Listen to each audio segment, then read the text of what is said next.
بسم اللہ الرحمن الرحیم۔ السلام علیکم ناظرین، پنجابی کا ایک شعر ہے کہ دشمن مرے تے خوشی نہ کریے سجنا بھی مر جانا۔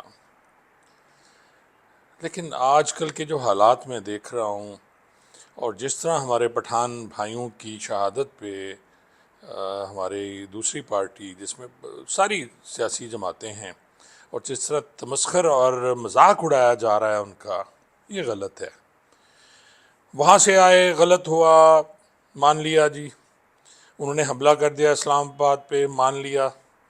وہ آئے، انہوں نے پتھراؤ کیا، مان لیا۔ انہوں نے 3-4 رینجرز کے جوان شہید کر دیے، مان لیا۔ انہوں نے ایک پولیس والا شہید کر دیا، مان لیا۔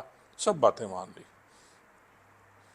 لیکن اس وقت جب وہ آرام سے بیٹھ گئے تو پھر آپ نے وہ دو آزمایا جو ہمیشہ کسی مخالف، کسی شدید دشمن کے خلاف جنگ میں استعمال کیا جاتا ہے، اور آپ نے پھر شب خوں مارا، اور جتنی شہادتیں ہوئیں ان کی اب دونوں طرف سے شہید ہیں میرے حساب سے۔ وہ سمجھتے ہیں کہ وہ حق پہ ہیں، ریاست سمجھتی ہے یہ حق پہ ہے۔ ریاست کے خلاف لڑنا بھی غلط، اور ریاست کا اس طرح کا ایکٹ کرنا بھی غلط، کیونکہ ریاست کے بارے میں کہا جاتا ہے ریاست ماں ہے۔ ناظرین، میں نے 2-3 بار موت کو بہت قریب سے دیکھا، اور اس کے علاوہ بے تحاشا دفعہ جب ہم سندھ میں جاتے تھے ریڈ کرنے کے لیے تو ہم پہ فائرنگ ہوتی تھی، اور بے تحاشا فائرنگ ہوتی تھی۔ کل میں نے بالکل وہی آوازیں سنی، یہ 3 دن پہلے جو 26 تاریخ کی رات کو ہوا، 27 کی رات، 26-27 کی رات کو، بالکل وہی آوازیں تھیں جو ہمیشہ ہم کچھے میں سنا کرتے تھے۔ ایل ایم جی کی آواز جو ہمارے پاس بھی ہوتی تھی، ایل ایم جی کی آواز جو وہاں سے بھی آوازیں آ رہی ہوتی تھیں جو کچھے کے ڈاکو ہوتے ہیں ان کی طرف سے۔ پھر سنائپرز شاٹ جب ہوتا تھا اس میں آپ یہ دیکھیں کہ جو گولیاں گزرتی تھیں، جس طرح کان کے پاس سے شائیں کی آواز آتی ہے، وہ آوازیں بھی میں نے ایک ویڈیو میں سنی۔ اور پھر آپ یہ دیکھیں کہ حکومت نے اگر کیا ہے ایکٹ تو مان لے کہ اس نے مارے ہیں بندے جی، انہوں نے غلط کام کیا، پھر یہ کہنا کہ شلواریں چھوڑ کے بھاگ گئے، مذاق اڑانا ان کا، اور پھر جان بوجھ کے ان کو اشتعال دینا، تو یہ کہیں وہ سازش تو نہیں ہے جو پنپ رہی ہے ہمارے ملک میں کہ پاکستان کے، اللہ نہ کرے، اللہ نہ کرے میرے منہ میں خاک کہ جو اس کے ٹکڑے ہو جائیں۔ اور جس طرح بنگال میں بھی اسی طرح کیا جاتا تھا، بنگالیوں کا تمسخر اڑایا جاتا تھا۔ آپ کو اچھی طرح یاد ہوگا، جو میری عمر کے لوگ ہیں، جو سمجھدار تھے اس وقت، انہیں پتہ ہے کہ بنگال میں بھی یہی کچھ کیا جاتا تھا جو آج ہم پٹھانوں کے ساتھ اور بلوچوں کے ساتھ کر رہے ہیں۔ لگا دیں بولنے پہ پابندی، لگا دیں سب کچھ۔ اور پھر میرے بہت سے دوست ناظرین جو میرے بہت خیر خواہ ہیں، اور ہمیشہ میری ولاگ پہ ان کی تنقید جو ہوتی ہے وہ بیہودہ طریقے سے ہوتی ہے، میں کبھی مائنڈ نہیں کرتا، ان کا حق ہے، وہ کریں۔ اس میں بہت سے دوست ہیں، میں نام نہیں لوں گا۔ کل میں نے جو ولاگ کیا وہ تھا 14 کے دھرنے کے بارے میں، اور میری آپ اٹھا کے دیکھ لیں، میری جو اس وقت کی پوسٹیں ہیں وہ یہی ہیں کہ یہ غلط ہے۔ لیکن جو دراصل بات میں نے کی تھی وہ ان کی سمجھ میں نہیں آئی، تو میں اس دفعہ یہ جسارت کر رہا ہوں کہ ان دوستوں کو میں سمجھا سکوں کہ جب ہم لوگ آئے تھے تو سب مسلح تھے۔ جب ہمیں بلایا گیا 2014 کے دھرنے میں، لاہور میں ہم مسلح تھے، ہم اسلام آباد میں مسلح تھے۔ جب آئی جی صاحب جو آفتاب چیمہ ہیں ان کو کہا گیا کہ ان پہ فائرنگ کریں، تو اس وقت ہم سب مسلح تھے۔ یہ آپ بہت سے دوست کہہ رہے ہیں جی کہ ہمارے دوست ساتھی اس میں تھے، آپ کسی سے پوچھ لیں جو 2014 کے دھرنے میں شروع میں کیا، تو کیا ان کے پاس گنیں نہیں تھیں؟ ہاں، اس میں یہ ہوتا ہے کہ ہر پلیٹون میں ایوریج ہوتی ہے، مثلا 6 لوگوں کے پاس گنیں ہیں، اگر ایک پلیٹون میں 30 لوگ ہیں تو 6 کے پاس اسلحہ ہوگا، باقیوں کے پاس جو ہے اینٹی رائٹ کا سامان ہوتا ہے، اور ایک انچارج ہوتا ہے۔ یہ ہمیشہ ایک طریقہ کار ہے۔ وہ تمام گنیں بعد میں جب آفتاب چیمہ صاحب نے ریزائن کر دیا، ان کو عہدے سے ہٹا دیا گیا، محمد علی نیکوکارہ کو ہٹا دیا گیا، اور اس کے بعد پھر یہ ہوا کہ اسلحہ تمام واپس لے لیا گیا۔ صرف ڈی ایس پیز جو تھے، گزٹڈ پوسٹ کے افسران، ان کے گن مین کے پاس ایک گن رکھی گئی جو بعد میں لے لی گئی۔ پھر ہمیں 12 بور گنیں دی گئیں، اور اس میں کارتوس جو تھے وہ ہمیں 8 نمبر کے کارتوس دیے گئے کہ جی جو 6 لوگ ہیں آپ کے ساتھ جن کے پاس جو مسلح ہوں گے، وہ کارتوس ان کے پاس 8 نمبر کے ہوں گے، اور 8 نمبر کو آپ کو پتہ ہے کہ چھوٹے چرے ہوتے ہیں، اور پھر وہ بھی واپس لے کے ہمیں ربڑ بلٹس دی گئی کہ آپ نے ربڑ بلٹس یوز کرنی.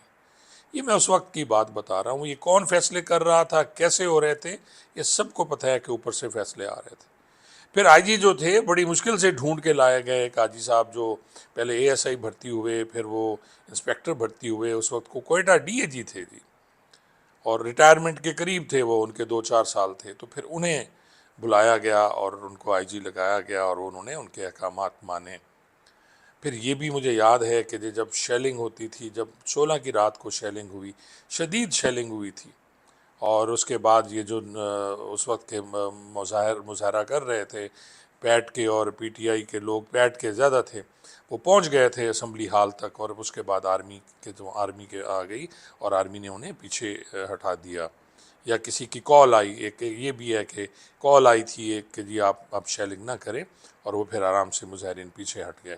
اب کیا تھا کیسے تھا، یہ اس لیول کی بات ہے، میرے لیول کی بات نہیں. لیکن مجھے یہ پتہ ہے کہ میں احکامات آئے کہ اب آپ نے آگے نہیں بڑھنا. اس رات بھی بہت کچھ ہوا. پھر میں نے یہ بھی دیکھا کہ ہم بھی نعرہ تکبیر اللہ اکبر کے نعرے مارتے تھے، وہ بھی نعرہ تکبیر اللہ اکبر کے نعرہ مارا کرتے تھے. اور میں نے یہ بھی دیکھا کہ 2000 کی نفری، میں اور میرے جو ساتھ اور تھے پی سی کے دوست، ان میں کچھ دوست اب بھی ڈی ایس پی ہیں یا انسپیکٹرز ہو گئے ہیں، وہ میرے ساتھ تھے. اور ہم لوگ جب گئے، وہ اسی طرح کنٹینر لگا ہوا تھا، اور پہاڑی سے پھر جب ہم پہ پتھراؤ شروع ہوا، 100 لوگ ہوں گے، اور انہوں نے 2000 لوگوں کو بھگا دیا. یہ اس وقت کے جو صحافی ہیں، خاص طور پہ سما والے، اور کیونکہ سما اس وقت سارا بہت کور کرتا تھا، اور ان کے پاس آج بھی فوٹیج پڑی ہیں، اور بڑی بڑی خبریں لگی تھیں کہ جی 100 لوگوں نے 3000 لوگوں کو دوڑا دیا. تو یہ ساری کہانی باتیں موجود ہیں. صرف وہاں بیٹھ کے تنقید کر دینا کہ جی آپ جب گنیں نہیں تھیں، جب اسلحہ نہیں تھا، تو آفتاب چیمہ نے کیوں ریزائن کر دیا، یا اسے کیوں ہٹایا گیا، پوچھ لیں کسی سے. آپ تسلی کر لیں، اس وقت کے جو پولیس افسران تھے ان سے تسلی کر لیں، آپ کو سارا پتہ چل جائے گا. صرف بیٹھ کے باتیں کرنا. اور سب سے بڑی بات میں نے، آپ یہ دیکھیں بڑے بڑے جو تگڑے تھے، یہ کہتے ہیں بھاگے کیوں، شلواریں چھوڑ کے بھاگ گئے. اور میرے بھائی اللہ نہ کرے کسی دن آپ اس طرح گولیوں کی بوچھاڑ میں آپ پھنس جاؤ، اور میں دیکھوں گا آپ دوڑیں گے یا وہاں بیٹھ کے مقابلہ کریں گے. یا تو وہ مقابلہ کرنے آئے تھے، ان کے پاس ہتھیار تھے. پولیس بااختیار ہے، ادارے بااختیار ہیں، ریاست بااختیار ہے، جو کرے، سیاہ کو سفید کرے، سفید کو سیاہ کرے، کوئی نہیں روک سکتا. اور نہ ہی ازل سے ابد تک ہوتا آیا ہے. تاریخ اٹھا کے دیکھ لیں کہ اقتدار کے لیے کیا کچھ نہیں کیا گیا، اور اب بھی اقتدار کے لیے. لیکن صرف عرض یہ ہے کہ پھر جمہوریت کا جو لبادہ ہے اسے اتار دیا جائے. اسلامی جمہوریہ پاکستان کا نام جو ہے وہ اسلامی جمہوریہ کی بجائے کچھ اور رکھتے ہیں تو بہتر ہے. بولنا پڑتا ہے، بولتا رہوں گا. بہت سے دوستوں کو اس سے پریشانی بھی ہے، لیکن کیا کروں، میں مجبور ہوں. چاہے دوست یہ کہیں کہ جی اب ریٹائر ہونے کے بعد ان کو بڑے نیک ہو گئے ہیں، کچھ یہ کہیں کہ جی پہلے یہ تھے اب یہ ہو گئے ہیں، کیوں بولتے ہیں. تو میرے اللہ نے مجھے توفیق دی ہے تو میں بول رہا ہوں، اور جب تک اللہ مجھے توفیق دے گا میں بولتا رہوں گا.